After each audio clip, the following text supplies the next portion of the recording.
এই সূত্রের শাস্তি সম্পর্কে বুখারী শরীফের 2085 নম্বর সহিহ হাদিসে রাসূলুল্লাহ সাল্লাল্লাহু আলাইহি ওয়াসাল্লাম বলেন, রাআইতুল লাইলাতা রাজুলাইনি আতায়ানি, রাসূলুল্লাহ সাল্লাল্লাহু আলাইহি ওয়াসাল্লাম বলেন, একদিন আমি ঘুমন্ত ছিলাম, এই ঘুমন্ত অবস্থায় দুইজন ফেরেশতা আমার কাছে আসলো।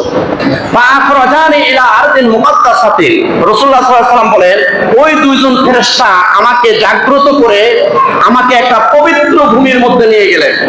ফান্তালাকনা হাত্তা আতাইনা আলা নাহারিন মিন দামিন, অতঃপর ওই পবিত্র ভূমির মধ্যে একটা বিশাল রক্তের সমুদ্র ছিল। ওই রক্তের সমুদ্রের ধারে আমাকে নিয়ে গেলেন। আমরা সবাই ওই রক্তের নদীর পাশে চলে গেলাম। ফিহি রাজুলুন কায়িম, ওই রক্তের নদীর মধ্যখানে একটা মানুষ রক্তের নদীর মধ্যে হাবুডুবু খাইতেছে।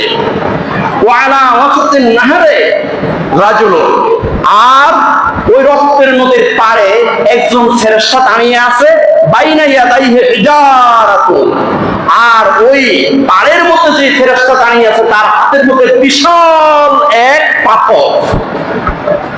ফাইজা আরাদা রাজুলু আন ইয়াখরুজা, যখন রক্তের নদীর মধ্যখানে যে পুরুষটা দাঁড়িয়ে আছে, যে পুরুষটা হাবুডুবু খাইতেছে, ওই পুরুষটা যখন পাড়ে আসতে চায়, ওই পুরুষটা যখন, ওই লোকটা যখন ওই রক্তের নদী থেকে বাইর হতে চেষ্টা করে, রমার রাজুলু বিহাজারিন ফিহি, আর তখনই ওই রক্তের নদীর পাশে যে দাঁড়িয়ে আছে পাথর নিয়ে, সে পাথরটা তার মুখের মধ্যে নিক্ষেপ করে।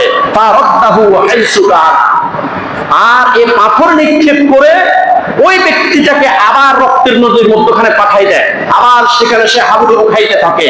ফাকুলতু মা হাযা, তখন রাসূলুল্লাহ সাল্লাল্লাহু আলাইহি ওয়াসাল্লাম বললেন, ওই দুইজন ফেরেশতাকে বললেন, এই ব্যক্তিকে, এই ব্যক্তিকে, এই ব্যক্তিকে যে রক্তের নদীর মধ্যে হাবুডুবু খাচ্ছে আর পারে আসতে চাইলে তার মুখের মধ্যে, তার চেহারার মধ্যে পাথর নিক্ষেপ করে এই ব্যক্তিকে।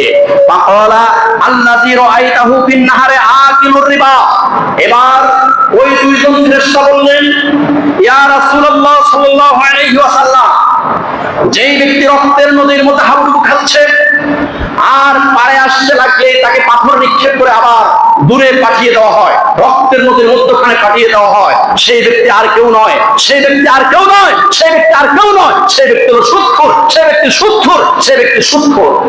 দুনিয়ার মধ্যে মানুষের রক্ত চুষে খেয়েছে, দুনিয়ার মধ্যে 100 টাকা দিয়ে 500 টাকা পর্যন্ত সে উসুল করেছে, মানুষের 10,000 টাকা দিয়ে 50,000 টাকা পর্যন্ত উসুল করেছে, মানুষের রক্ত চুষে খেয়েছে, গরিবকে আরো হতচ্ছাড়া ছাড়া বানিয়েছে।